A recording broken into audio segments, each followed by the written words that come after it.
Alam nyo, napaka-importante nito. No? Kasi, alam nyo naman, isa sa mga mabibigat na na-discover nating problema dito sa DPWH is yung maayos na pagmamonitor ng mga proyekto.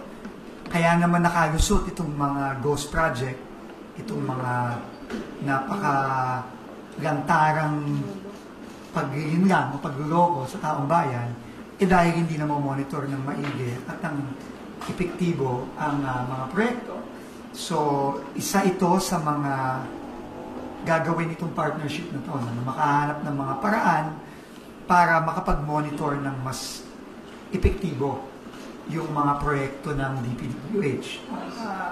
Hopefully, ang teknolohiya na dinadala ng PhilSA ang magbibigay talaga ng tulong sa DPWH para ma-monitor natin ang maigi ang mga proyekto. Thank you po. So, ang unique data po na binibigay natin dito ay mga imahe kuha ng mga satellites natin.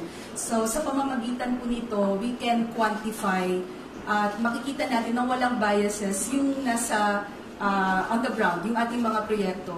And with satellite imagery and space-enabled information, madalas din po or frequent din yung ating pag-monitor.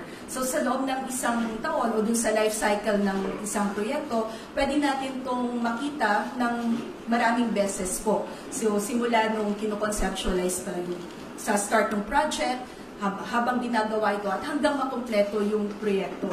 At yung maganda po dito yung quantitative means of monitoring. So hindi lang po tayo nag-estimate o nanguhula kung gano'n nakalawak, gano'n nakahaba, or kalapad yung ating mga proyekto. Ito po ay pwede nating masukat gamit yung ating mga satellite imagery and space-enabled products.